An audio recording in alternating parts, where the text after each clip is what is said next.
Assalamualaikum warahmatullahi wabarakatuh. Nama diberi Nur Ifah binti Hussein daripada kelas PPS 35 yang berangka giliran 202317231042. Jadi, tajuk yang akan saya bentangkan pada hari ini adalah dasar pelaksanaan kegiatan kurikulum. Okey, kod khusus untuk subjek ini adalah GKKO 1062 iaitu kursus kurikulum dan juga kesihatan diri yang telah dibimbing oleh Puan Zamzari.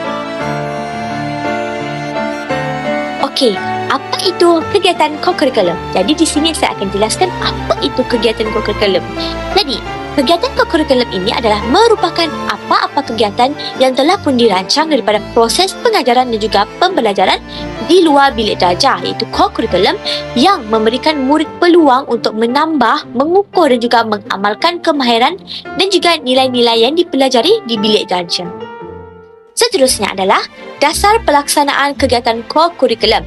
Jadi, dasar pelaksanaan kegiatan kurikulum ini memiliki 5 dasar utama. Yang pertama, kegiatan kurikulum ini adalah sebahagian daripada kurikulum kebangsaan. Dasar utama yang kedua pula, penyertaan murid dalam kegiatan kurikulum adalah wajib. Dasar utama yang ketiga, penyertaan semua guru adalah wajib. Dasar utama yang keempat, pelaksanaan kegiatan kurikulum. Dasar utama yang terakhir adalah dasar utama yang kelima di mana penyertaan beramai-ramai. Dasar utama yang pertama adalah kegiatan kurikulum adalah sebahagian daripada kurikulum kebangsaan ini merupakan sebuah program pendidikan yang termasuk kurikulum dan juga kegiatan kurikulum yang merangkumi semua pengetahuan, kemahiran, norma, nilai, unsur kebudayaan dan juga kepercayaan untuk membantu perkembangan seseorang murid dengan sepenuhnya dari segi jasmani, rohani, mental dan emosi serta untuk menanam dan juga mempertingkatkan nilai moral yang diingini dan juga untuk menyampaikan pengetahuan. Kurikulum ini adalah wajib dilaksanakan di semua sekolah iaitu termasuk dalam Seksyen 18 Akta Pendidikan 1996. Okey.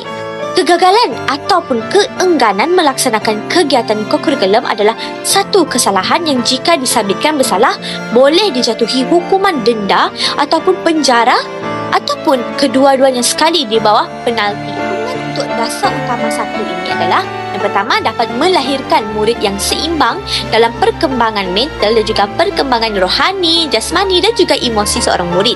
Yang kedua pula, dapat membantu perkembangan intelek dan juga rohani serta emosi, maka jasmani yang sihat dan cergas ini perlulah diutamakan. Beralih kepada dasar utama kedua, di mana penyertaan murid dalam kegiatan kurikulum di sekolah adalah jadi matlamat gara kerja kurikulum ini dikehendaki ialah penyertaan setiap orang pelajar.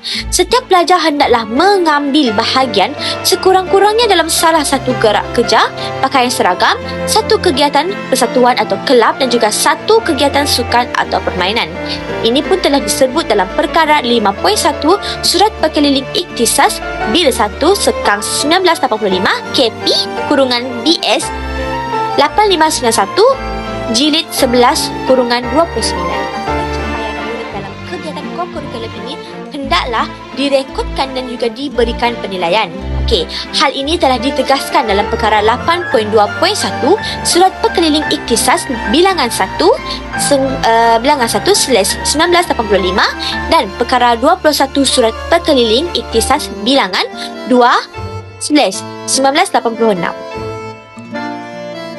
Justeru, ketidakhadiran murid dalam kegiatan kurikulum ini, murid itu telah pun mendaftar diri untuk menyertainya adalah suatu kesalahan yang menyebabkan murid tersebut boleh dikenakan tindakan disiplin jika disabitkan bersalah seperti tindakan ke atas kesalahan ponteng sekolah ataupun ponteng kelas.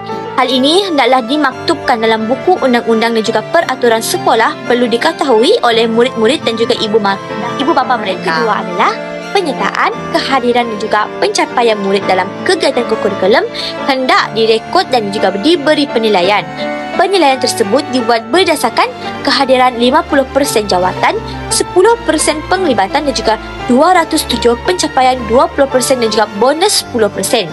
Yang kedua, dapat melahirkan murid yang berdisiplin serta berutama yang ketiga di mana penyertaan semua guru sebagai penjawab awam adalah wajib, di mana guru bertindak sebagai permudah cara sewaktu kegiatan kokurikulum dijalankan, di mana yang pertama mengurus, yang kedua menyelia, yang ketiga pula adalah mengelola. Okey, seterusnya adalah dalam perkara 5.2 dalam surat Pekeliling Ikhtisas bilangan 1/1985, pernyataan semua guru adalah wajib bagi memastikan keberkesanan pelaksanaan gerak kerja kokurikulum di sekolah hendaklah secara bertulis diberi tugas dan juga tanggungjawab yang spesifik, terperinci dan juga kuantitatif dalam bidang kokurikulum di sekolah seperti yang dilakukan dalam bidang kokurikulum. Selepas itu, keengganan guru melaksanakan tugas dan tanggungjawab. Ianya merupakan suatu kesalahan daripada segi kepatuhan serta bertanggungjawab. Ianya juga boleh dikenakan tindakan disiplin mengikut perintah-perintah pegawai awam dalam kurungan kelakuan dan juga tata tertib. Dengan guru menyertai kokurikulum adalah dapat memastikan keberkesanan pelaksanaan gerak kerja, dapat mengamalkan gaya hidup sihat kepada guru. Yang terakhir adalah mengeratkan utama yang keempat, iaitu pelaksanaan kegiatan kokurikulum hendaklah yang pertama dirancang dengan maksud mempunyai matlamat, objektif, kaedah pelaksanaan dan juga kokurikulum. Yang kedua, mempunyai kegiatan serta skema penilaian yang pragmatis dan juga progresif. Yang ketiga, mengandungi elemen-elemen pengetahuan, pengalaman dan juga kemahiran baru serta nilai murni. Yang keempat, membantu membangunkan jasmani, emosi, rohani dan juga intelek murid. Kokurikulum yang dilaksanakan di sekolah hendaklah merupakan apa-apa kegiatan yang dirancang lanjutan daripada proses pengajaran dan juga pembelajaran, iaitu PDE, dalam bilik darjah yang telah memberikan murid peluang untuk menambah dan juga mengukuhkan pengetahuan, kemahiran dan juga nilai-nilai yang dipelajari di dalam bilik darjah. Kurungan peraturan 2 dalam peraturan pendidikan kurikulum kebangsaan 19 yang terakhir, iaitu adalah dasar utama yang kelima. Penyertaan berkokurikulum di sekolah hendaklah berasaskan prinsip penyertaan beramai-ramai tanpa ada unsur-unsur yang diskriminasi ataupun paksaan, tetapi memfokuskan kepada peningkatan perpaduan dan juga integrasi di kalangan murid-murid. Kurungan surat Pekeliling Ikhtisas bilangan 17/2000 bertarikh 16 November 2000. Okey, kegiatan kokurikulum yang dilaksanakan di sekolah hendaklah bersifat merentas disiplin, bersepadu, tidak bersifat eksklusif.